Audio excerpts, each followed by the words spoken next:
What's up, everybody, and welcome back to A Beer Day with TK.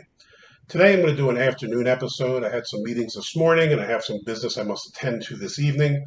So I figured I would get in a quick afternoon beer and review the Baltimore Blonde from the Open Gate Brewery, Baltimore, Maryland. This is a Guinness product. Before we start, I have to talk a little bit about Guinness. Guinness has a very special place in my heart. Um, Reminds me a lot of my family and my family history. As many of you probably started drinking beers from whatever happened to be laying around in your father's fridge or in the garage. In America, that basically meant that a lot of people started with Miller Lite, Bud Light, Coors Light, things of that nature, Budweiser. Depending on where you live, maybe some regional beers. So I grew up in Philadelphia, maybe Schaefer, stuff like that. The one thing all these beers had in common is none of them are particularly good. I was a little bit fortunate that my father was from England, so my father's fridge was a little bit different than many of my friends. He had Guinness and Guinness products, a lot of European beers. Never had I seen a Busch Light or a Bud Light or anything like that in my fridge. So when I started taking beers, they tended to be of a little bit of a higher quality. At the time, that wasn't a real benefit. These were a little harder to drink if you were a novice. Years later, I realized this was a great benefit to me as I was introduced to better quality beer at quite a young age. Later on in life, when I was in college, I had the opportunity to travel to England. Had it been about 1996 or 7, I was a junior in college.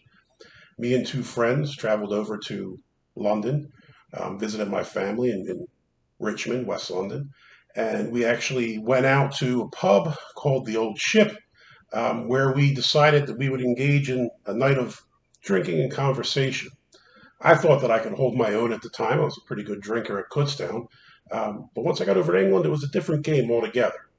Um, at Kutztown, we primarily drank Yingling because the kegs were relatively cheap, out of kegs in the corner of a party in small glasses or small cups. Once I got to England, we were dealing with 16-ounce proper pints, and we were drinking Guinness, and Guinness is not even in the same ballpark as Yingling. So what we found when we went out is my family and cousins and everybody all went out. When you finish the first pint, whoever finished first, the next round of pints comes up. Initially, I thought this was wonderful. I thought, wow, these beers are going to come all night. It's going to be a great night. Quickly, as they started to stack, I realized, oh my God, I'm in trouble. I looked at my two colleagues, and they were doing worse than me. So I thought, what are we going to do? Luckily, my uncle Sean was with us, and through this generosity and kindness, he came and helped us. He took a few of the pints and finished them off. Looking back at it now, he saved our butts because I think we would have been embarrassed as we had pints stacked up everywhere because we couldn't really keep up drinking those Guinnesses. At the time, I thought they were quite heavy. I thought it was like eating a sandwich after sandwich. How could anybody do this on a regular basis? Um, I will say, though, that after that night, I really never had a problem with Guinness again. I could drink Guinness Stout any day of the week. I didn't really think it was thick or heavy. I think it was one of those things you just have to get acclimatized to, develop a taste for, and then you're there. So Guinness is kind of special to me.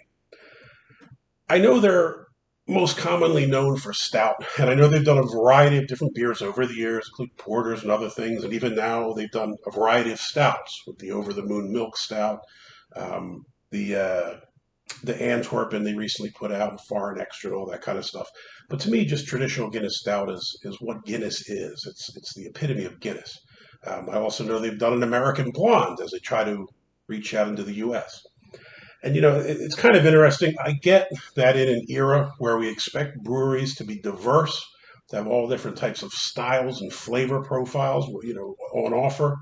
Um, Guinness is trying to keep up. They're trying to do this, trying to compete with these smaller breweries, and I'm not sure it's the right approach. Guinness does one thing really well. I don't know that there's anything wrong with that. When I see Guinness try to do a blonde, it kind of makes me think of Michael Jordan's attempt to play baseball. You take someone who's a world class athlete, one of the greatest ever in one area, basketball, you put him in a Birmingham Barons uniform, and you watch him strike out against low level talent, and it doesn't just seem right. It doesn't sit. Um, sure, he has the talent to play minor league baseball. Most people wish they did. But when you're that grand and great on another scale, to see you fail at the slower level of another sport just never worked for me. So, it's kind of odd. Similarly, I kind of think of Baltimore Blonde as the Porsche Cayenne of the Guinness beer brand. Porsche turns out sleek, fast, sexy sports cars. Why in the world are you making something that looks like a crossover between a station wagon and, I don't know, a minivan? It might be a wonderful car. It might drive like a dream. You can fit all the kids in the car seats in it. But to me, once you give up on the iconic kind of Porsche look to go towards that Outback hatchback kind of thing, it loses the essence of what a Porsche is. So, with that being said, I'll give this a shot. It's kind of an uphill battle, I guess, for the Baltimore Blonde to win me over. Probably not the best way to go into it.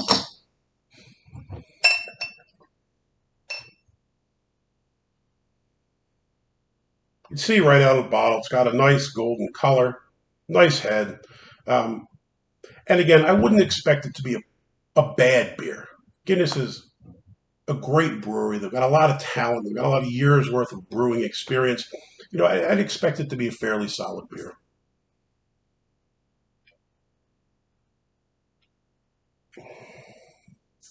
Clean, crisp, citrusy, kind of get the lemony notes there. It's not bad. Not bad. That being said, I wouldn't say that it's good. It's kind of there. And I think this is why it's disappointing for me. Something like Guinness, it's an exemplar in the area of stouts. To see them try at a blonde ale and kind of fumble at it is disappointing. I think you could find dozens of American or European blonde ales that are as good as this, if not better. So for that reason, I would give it a thumbs up. I could drink more of them, but I don't know that I'd want to. For the money, I'd probably go out and try somebody that does blonde ale a little bit better. If I wanted a stout, I'd stick with Guinness. So, it is what it is. To me, the attempt at the Baltimore Open Gate Brewery is a bit odd. It seems like we're trying to take something that is quintessentially European and specifically Irish and transport it to America. And that's worked for a lot of people, including myself and my family. As an Irish American, I get it. But I don't know that this works. To me, it's kind of like what you see with MLS. Major League Soccer has gained a lot of fans over the years. I live in Ohio, so the Columbus Crew has a fierce fan base, and I get it. There's a lot of people that are really interested in soccer as a sport in the U.S. But some aspects of it just seem strange to me. For example, when you look at the team names, we have something like Orlando City. Orlando City, what's this all about? No one in the history of America has ever called Orlando City. I understand that in England you have Manchester United, Manchester City, and Leicester City, and these types of teams. But here that just doesn't work. And when I see them take that and try to fit it in over here, it just seems like a cheap attempt to take something that works elsewhere and squeeze it in the U.S. Similarly, you have Real Salt Lake. Real Madrid is one of the iconic sports teams like the New York Yankees or, the LA Dodgers. They're known all over the world. They have an international fan base. When you take that Real and put it in front of a soccer club in Utah, it just doesn't work for me. Similarly, I think that this doesn't really work for me. It's not to say that it's a bad product. It just isn't really what I would expect to see from Guinness. And I kind of view this as an attempt on the part of Guinness to squeeze into the American market and say, hey, look, we can turn out craft niche products as well. Where I think you should stick to what you do well. St. Francis de Sales once said, be who you are and be that well. Guinness would be wise to take the advice of St. Francis de Sales. You are a great producer of stouts. Stick with it. Leave this to the other breweries. This isn't for you. If you like this video and you could give it a thumbs up, I'd greatly appreciate it. If you want to see more content like this, please subscribe. Again, I'm going to be doing this for a year, regardless if I get 1 or 0 subs or 100 subs or 1,000 subs. But it's nice just to know that people are out there, that you enjoy the content and you are watching. If you have any comments about Guinness, if I got it wrong, if you think I'm wrong about MLS and the team names, let me know. Leave some comments. Let's have a discussion. Until next time, cheers.